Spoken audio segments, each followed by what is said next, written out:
용은 상상 속의 동물로 사신수의 하나이면서 그 첫 기록은 중국 고대의 태오보키 당시 용마가 그림을 짊어지고 강에서 출현한 용마 하도로부터 시작되었습니다.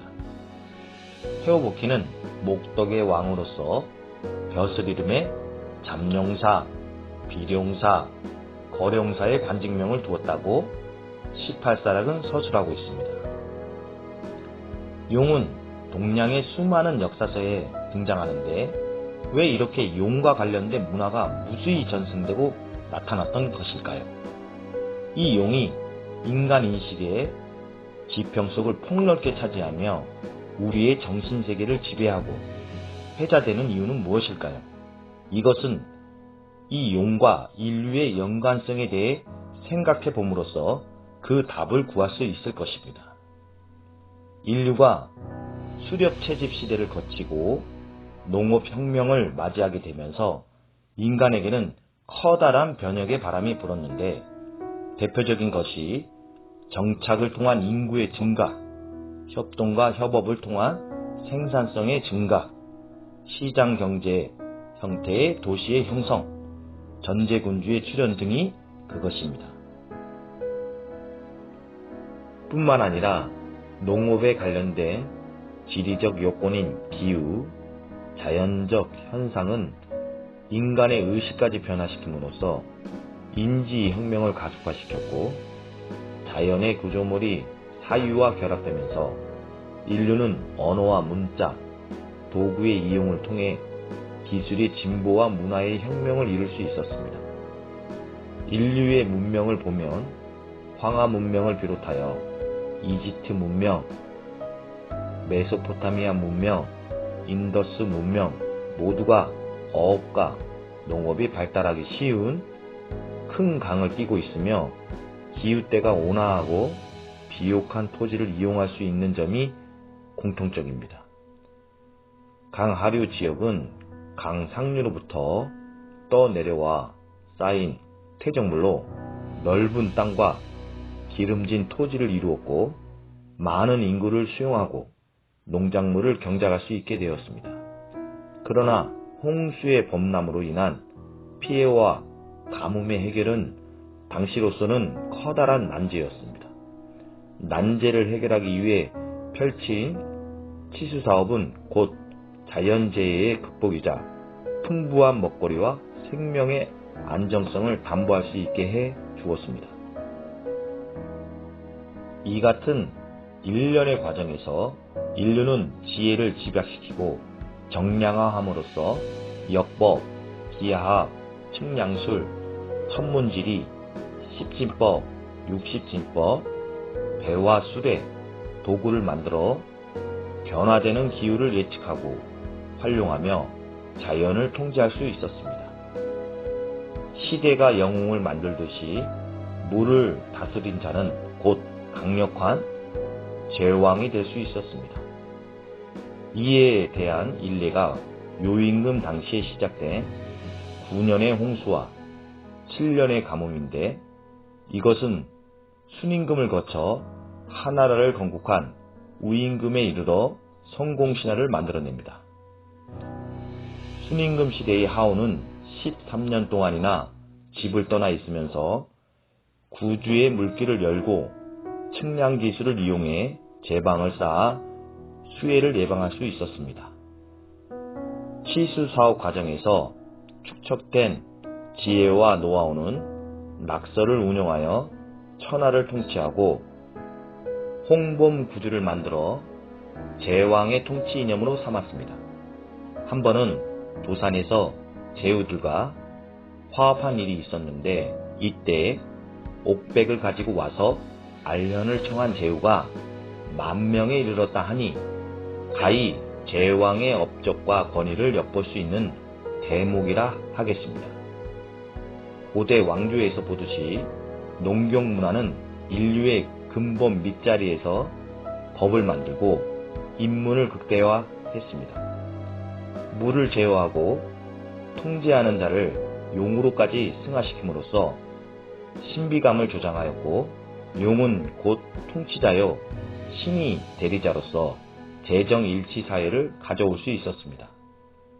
이러한 문화적 인식은 현대에 이르기까지 우리의 전통 속에 녹아들어 용과 물은 불가분의 관계로 많은 상징과 은유를 포함시키면서 종교적인 믿음의 대상으로도 나타나게 되었습니다.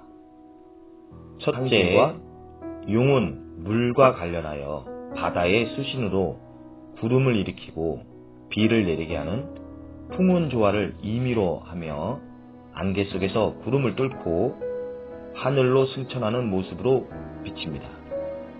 비바람이 일 때 번개와 벼락이 동반되고 짙은 회색빛이 어둠 속에서 회오리 바람을 타고 솟아오르는 거대한 물기둥은 물속에 사는 크고 작은 생명체를 단번에 흡수하여 빨아올립니다. 이 광경을 처음 본 고대인들은 풍경 자체가 가히 위협적이었을 것이고 경외심마저 불러일으키는 거대한 생명체로 충분히 인식할 수 있었을 것입니다. 경외심과 바다에서 어로 작업을 해가며 생계를 유지하는 어민에게는 하루 일과의 첫 시작은 그날의 일기에 좌우됩니다.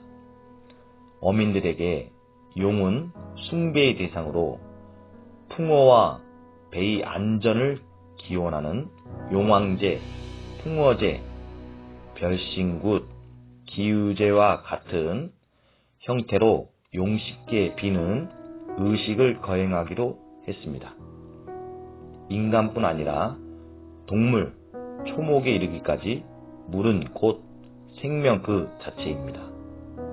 뿐 아니라 둘째, 용은 형상적인 측면에서 복합적인 형태로 나타납니다.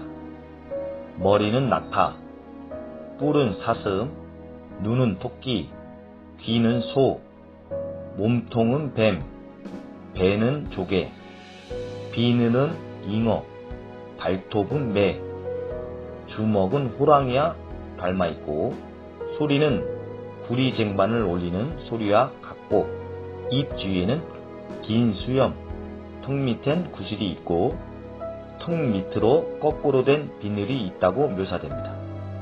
용은 왜 이렇게 많은 동물들이 합쳐진 형태로 그려지는 것일까요? 이에 대한 해답은 동양의 역철학에서 찾아야 합니다. 12생초에서 다른 11가지 동물은 우리의 시야에 확보됐지만 오직 용만은 보이지 않고 신비의 형태로 그려집니다.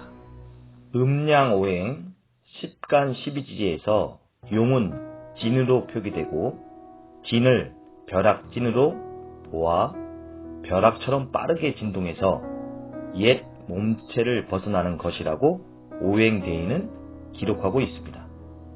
1년의 주기에서 음력 3월은 진월에 해당되고 절기에 있어서는 청명, 고구가 그 자리를 차지합니다. 24시간의 하루 속에서 진씨는 오전 7시에서 9시 사이에 놓여 진에 대한 이미지를 실감할 수 있습니다. 부스스한 모습으로 잠자리에서 일어나 식사를 마치고 깔끔한 옷에 화장도 하며 기상 전까지의 몸체를 벗어던지고 변신을 해가면서 부랴부랴 출근 준비에 한창인 시간입니다. 거리는 어떠한가요?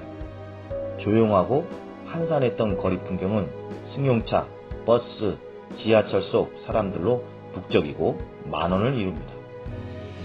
구름이 몰려가듯 거대한 용이 꿈틀거리며 용솟음 치듯 사람들은 저마다의 일터로 부대끼고 비켜가면서 바쁜 걸음걸이를 옮기고 있습니다. 3월 진월은 환절기로 지난 겨울을 마감하고 변화의 폭이 가장 두드러지게 나타나는 계절입니다.